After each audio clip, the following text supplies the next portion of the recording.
This week we're back at Santa Pod. The last time we were here was for a Run What You Brung event, which a lot of competitors use as an opportunity for a shakedown before the year's competition gets underway. Well, this week it's down to the serious business of drag racing, and we've been invited to follow the first round of this year's Street Eliminator. Day one of the two-day event saw the cars do 3 timed runs in qualifying. These would determine the starting positions today, the quickest lining up alongside the slowest and so on. Steve Bateman, in his Calibra powered by a 7.5-litre Pontiac V8, qualified fastest. Was he happy with his day's work? We've qualified number 1. The last run was a 9.98 at 143 mile an hour. We actually run quicker yesterday. We ran a 9.7 at 145. But yeah, we're at number 1, so we're happy. Basically, it's a new car. We came out at the end of last year, end of August, just for a couple of months of testing, basically to set the car up ready for the start of this year for the championship.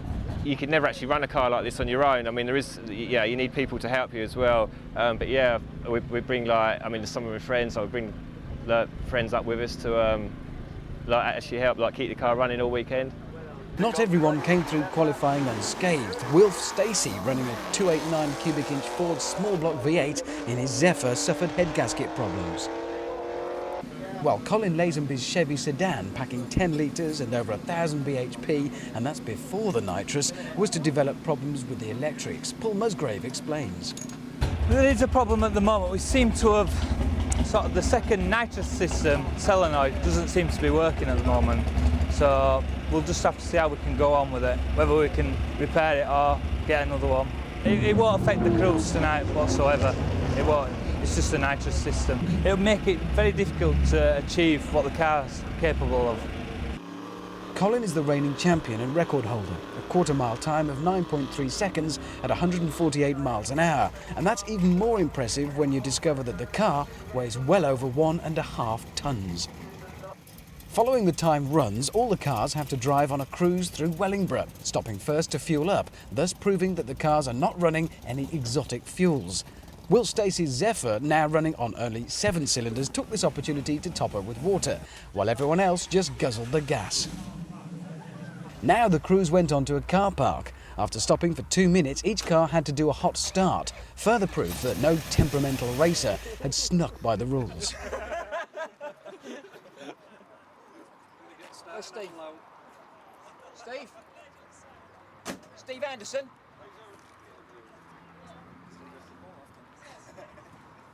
You do a hot start for me, Steve? Yeah. Okay. All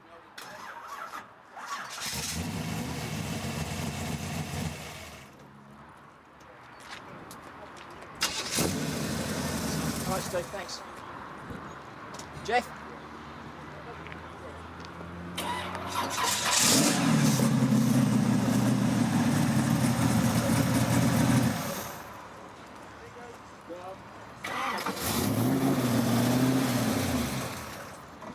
Steve?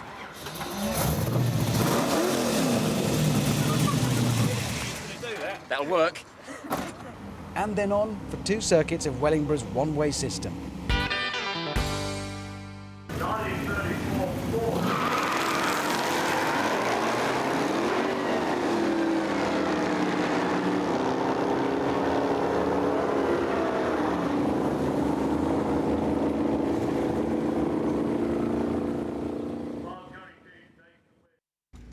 Well, it's day 2. Once again, things are noisily underway. Let me bring you quickly up to date. A head gasket was found for Wilf's orange Zephyr that we're leaning on now and hastily fitted in time for today's action. Also, the electrical problems with Colin Lazenby's Chevy over there, they were solved as well. Ian is the organiser of this, the man responsible.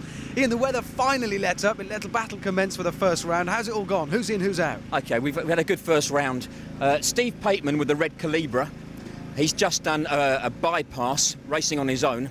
It was a full nitrous pass. The reason why he used nitrous oxide was that if he can run a quick enough time, he gets to choose the lane he wants to race in the next round. The next pairing was Gary Keep, and he was racing Steve Anderson. Gary Keep has the blue 34 Ford with a 440 Mopar engine against Steve Anderson, small block Chevy powered, daily driver. Gary Keep went through, ran 11.8 second quarter mile through to the next round. He's over there thrashing at the moment, looking for tips to pick up another couple of tenths from somewhere. Colin Lazenby took out Andrew Ryan. Colin ran a 10.21 in the red Chevy. Now, we heard that he wasn't actually using nitrous on that one. That was on motor alone, so there's more to come. Absolutely right. The Chevy is 615 cubic inches. It makes just under 1,000 horsepower, 10.21, no problem. That car can run 9s without nitrous, but there are 2 stages of nitrous on it.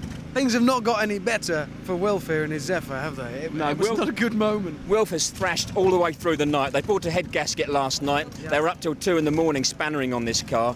When they finished it and put it back together, they broke the accelerator cable. They fixed that, and Wilf got all the way to the line, and he raced his great friend and work partner, Jeff Meads, in the yellow pop.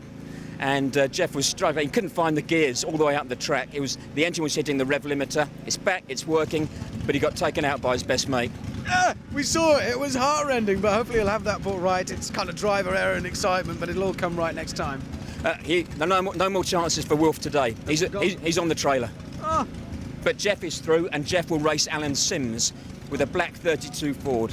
It runs a 4-litre Rover engine, nitrous oxide. It leaves the line like a scalded cat. That's going to be some race. They're within 3/10 of each other at the moment, these two. The yellow pop, the black 32. Look out for that one. It'll be a race. Well, this is a cruel sport. There's no getting by that, but we're going to settle down now. Hope the weather holds off. I'm sure it shall for the second round, which will be very, very shortly. So cheers, Ian. Great, looking forward to it. Talk to you again. Cheers.